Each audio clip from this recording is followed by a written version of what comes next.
संजय काका पाटील यांची प्रचारात आघाडी, प्रचारसभा, बैठका यामुळे वातावरणात उत्साह।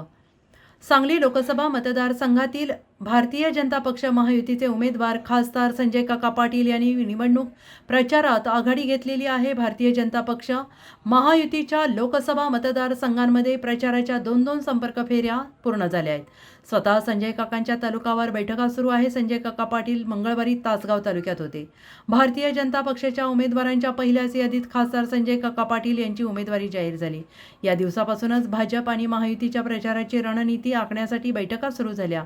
भारतीय जनता पक्ष, भारतीय जनता युवा मोर्चा, भारतीय जनता पक्ष महिला आघाडी, कामगार आघाडी, अल्पसंख्याक मोर्चा, किसान आघाडी, किसान मोर्चा यांनी भराभर बैठका घेऊन प्रचाराला गती दिली। आता या प्रत्येक आघाडीचे पदाधिकारी आणि सदस्य ठिकठिकाणी संपर्क यात्रा करत आहेत। त्यामुळे सर्वत्र संजय काकांच्या प्रचाराचं रान उठलंय। सांगली लोकसभा मतदारसंघातील सांगली, मिरज, तासगाव, कवठे महांकाळ, जत, खानापूर, आटपाडी, पलूस, कडेगाव या 6 विधानसभा मतदारसंघात प्रचाराच्या फेऱ्या आता दुसऱ्या टप्प्यात आहे। संजय काकांच्या प्रचारकांची टीम स्वतःची शिदोरी बरोबर घेऊनच रोज गावोगावी जात आहे। प्रत्येक गावात, प्रभागात, गल्लीत घरोघरी फिरून ते काकांच्या कामांची माहिती मतदारांना देत आहेत।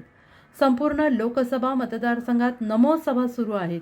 सांगली विधानसभा मतदार संघक्षेत्रात आमदार सुधीरदादा गाडगीळ, शेखर इनामदार, शहर जिल्हाध्यक्ष प्रकाश ढंग आदी मंडळी नमो सभा घेत आहेत।